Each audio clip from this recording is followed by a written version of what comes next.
Let's get ready to rumble!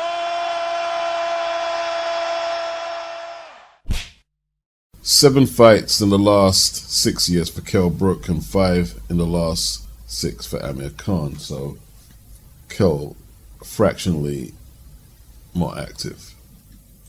Kell Brook 5'9" with a 69-inch reach, not particularly impressive for a welter. Amir Khan 5'8.5", 71-inch reach. That's a decent reach for a welter. Looking at the pictures when they've been in close proximity of one another, I've never really seen Kell half an inch taller, but these things are often hard to judge depending on what shoes one is wearing on the day, or if they're on a gradient, or if the camera was slightly tilted, and a lot of variations that determine how the photos come out. Both men are capable of starting fast, and who will commit more to a fast start could be a key component. Khan got them fast hands as he showed against Phil LaGreco. Was it that long ago? Wow. Stopped him in 1 round. He was down twice. 2018. He had Samuel Vargas down early in his next fight on Matchroom.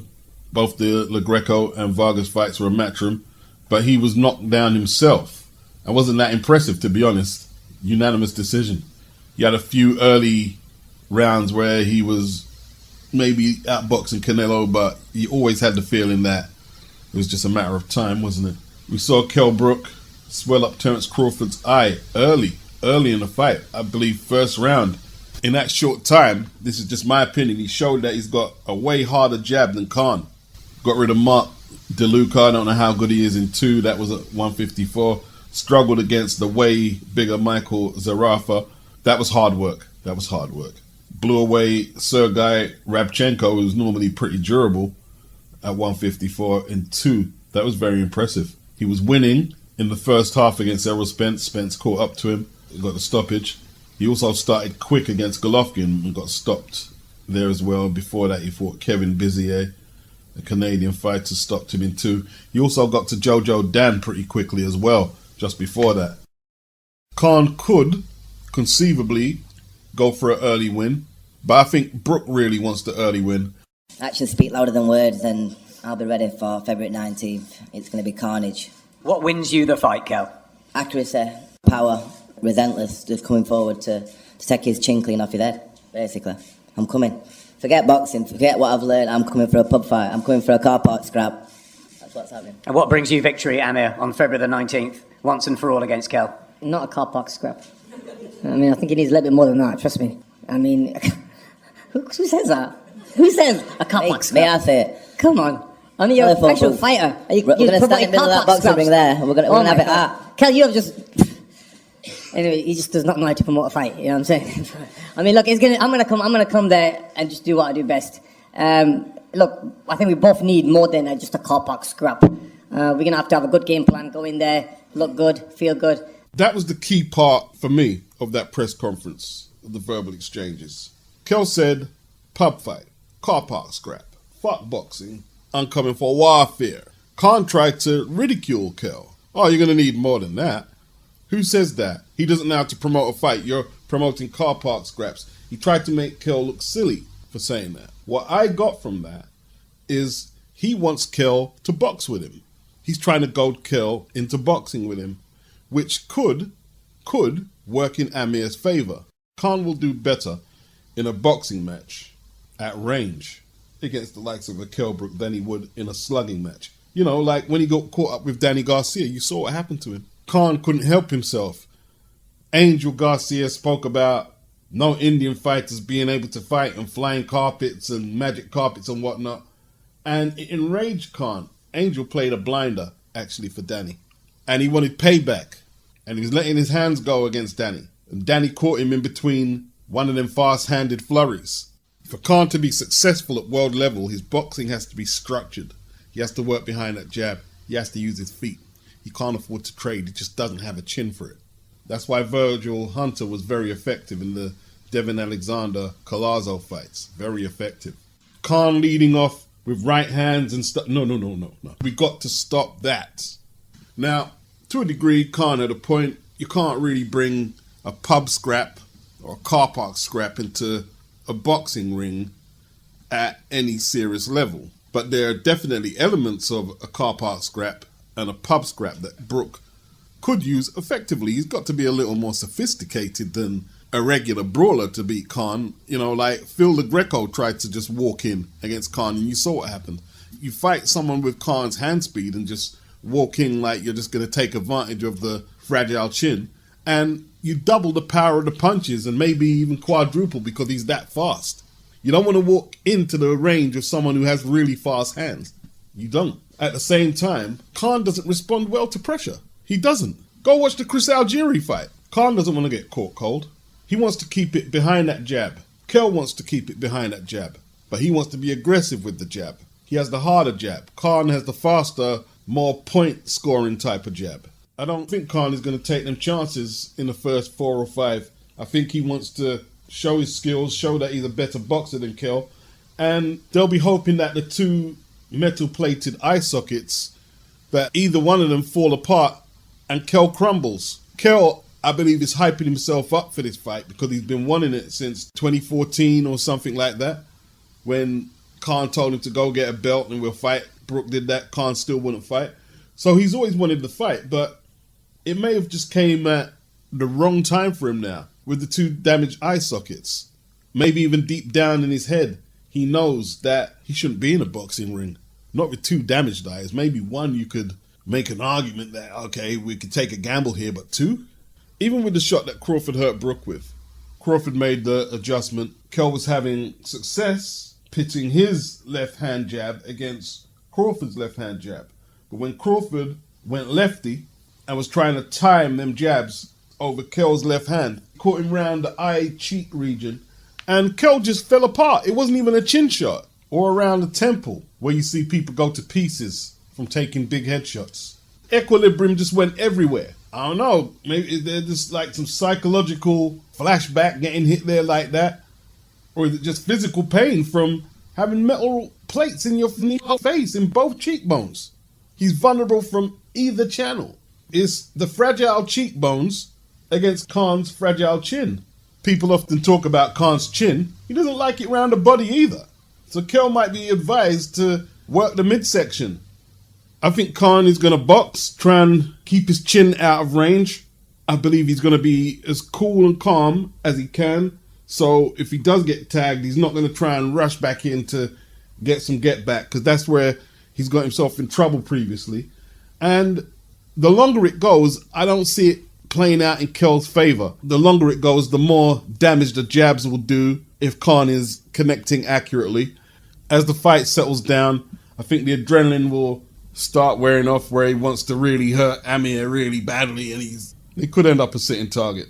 Khan don't like pressure, like I said. Kell not that great with pressure either. Like when Carson Jones came back at him, didn't really handle it very well. He won the fight, some say controversially. And when Errol Spence found he was having issues with Kell's boxing skills, the attrition is what eventually broke Kell down. But I don't see Khan being able to carry out a hunt him down type of fight on Kell Brook. I don't see it. Khan must also not underestimate Kell's boxing skills. I'm not going to pick. I think it will be either Brook early, Khan later on. If it goes the distance, I'll be shocked. I'm going to purchase the pay-per-view and enjoy my Saturday night's evening boxing. I think Eddie missed a trick here, personally. This is a good way for Sky to launch its domestic boxing and continue off from where Eddie left off. Eddie said, will he sit down and watch it? He said, probably not. Both guys are finished. But he did want the fight, but Sky, it looks like we're prepared to pay over the odds, and Eddie didn't want to go there. He wanted the fight, he just didn't want to pay so much for it. So he could say they were finished and past their best. He can say all of that, but he did want the fight. So, little hateration there from Eddie, little hateration. Boxing Scene, they put up a post about Eddie, will he sit down and watch the fight? Probably not. Both guys are finished, and someone replied, so there's no chance of the winner being fed to Ben? ? See, that's a very clever and quite witty reply, because you're saying both of them are washed and all this. but he was trying to get Khan in there against Conor Benn. If they're so washed, why is he trying to get the likes of Khan in there with Conor? To touch on a couple more people on the cards, we talked about the fights themselves, but I wanted to ask you about Conor Benn. He beats Adrian Granados and in good fashion on Saturday. Where for him, would you be maybe interested in something like an Adrian Broner fight? I want him to fight Amir Khan. You know, I spoke to Amir about that fight. I know he's looking at sort of one more fight before he hangs him up, but the only thing that can fuck it up for Sky is if both men at 36 are just that much past their best that the fight ends up being a dud, or one of them quits after a little bit of pressure or a couple of hard shots land. But right now, it's irresistible car crash for me. So I'm looking forward to it. Not predicting, though. I'm not making a prediction. I have a feeling some people in the comment section may want to press me on why I didn't predict.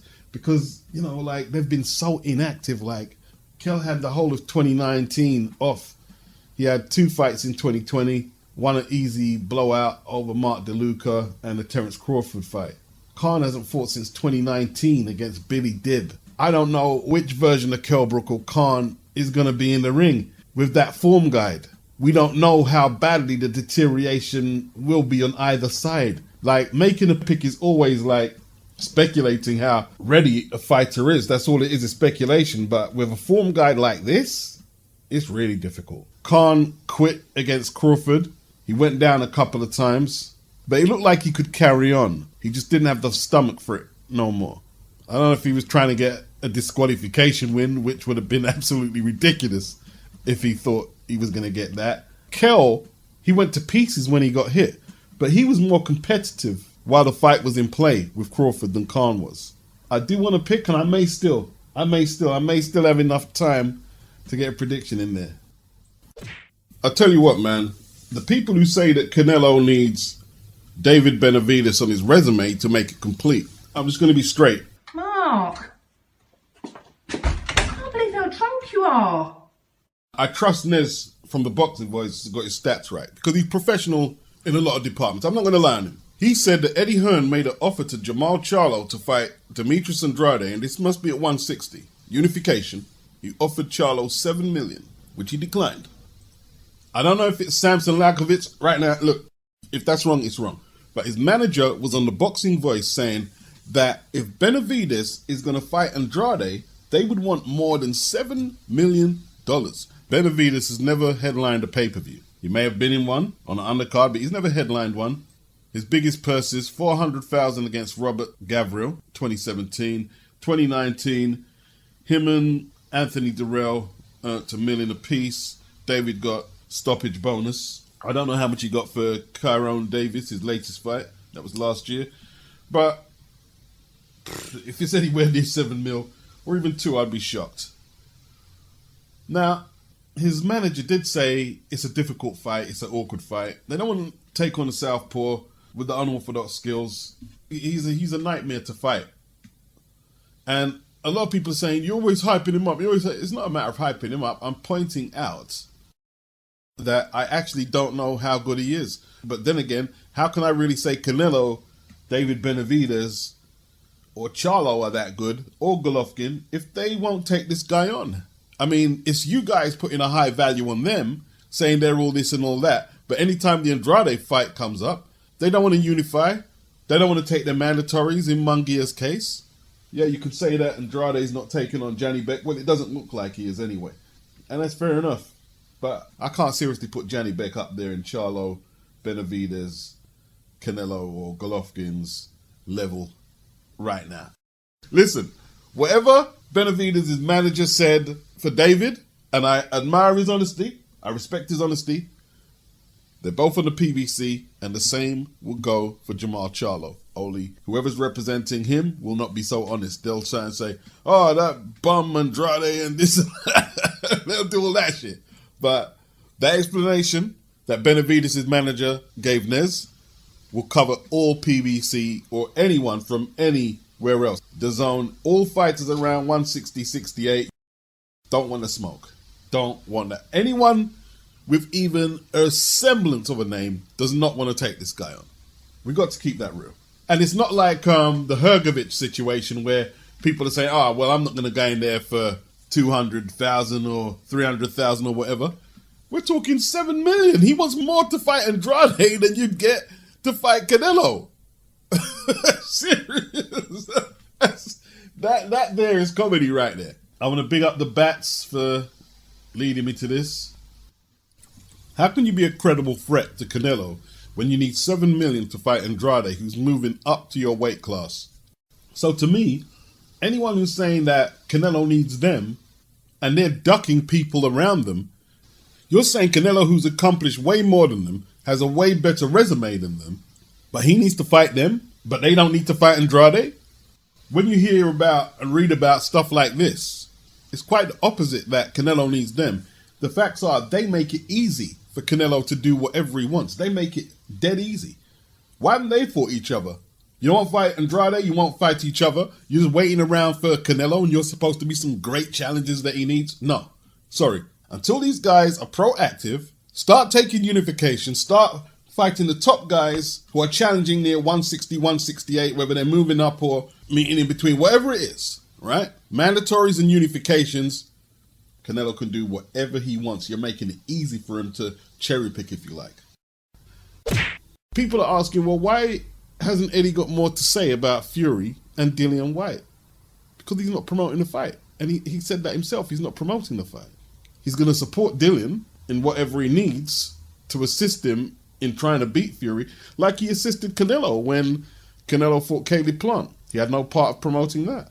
And Frank Warren is here saying, look, Eddie doesn't have no part in this promotion. That's what he's saying. So what do you want her to say? Frank Warren said they've been dealing and negotiating with Dillian White's lawyer, and that's it. Now the question is Dillian going to sign the contract by the 19th? That's the deadline to confirm that the fight is happening.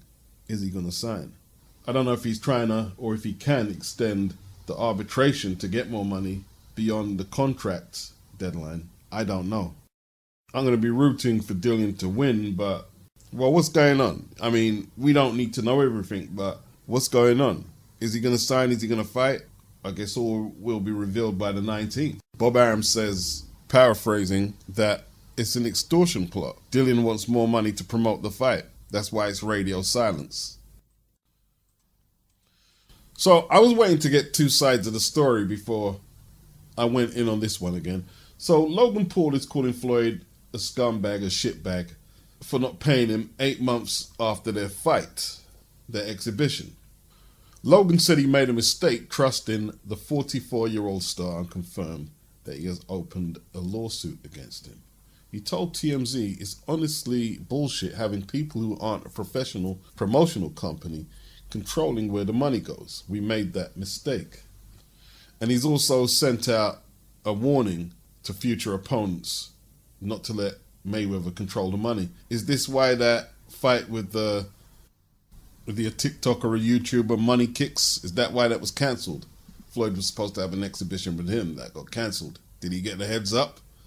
Or was Logan scared him off?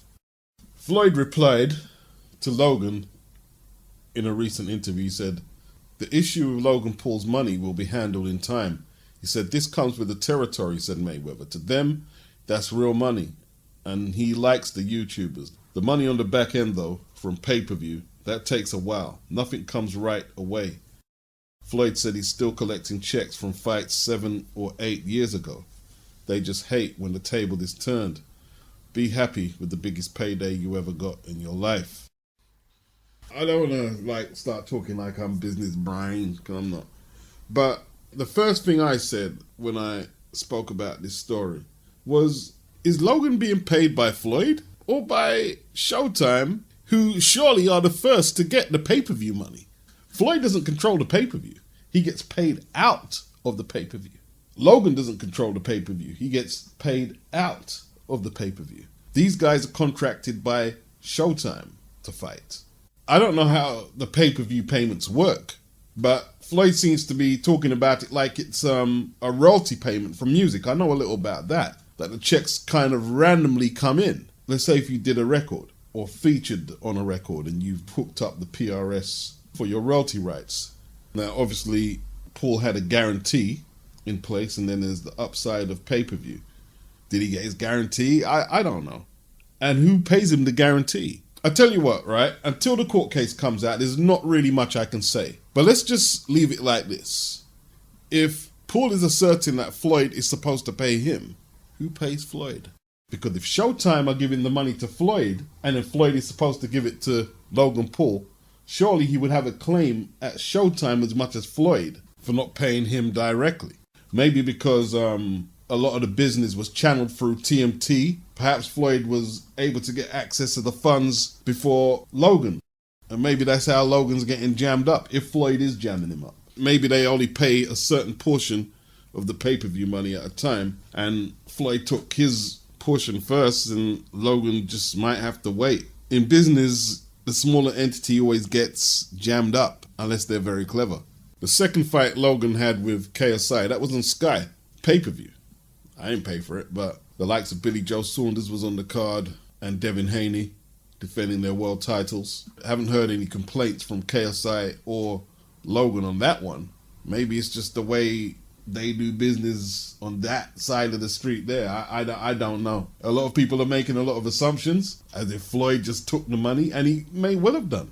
But I don't think so. I think it would just be too obvious to rob Logan Paul of a whole lot of money like that in such a high-profile event. A lot of people have just took Logan Paul's testimony for gospel without hearing Floyd's side of the story. But wasn't Adrian Broner said he was getting paid in installments by Al Heyman?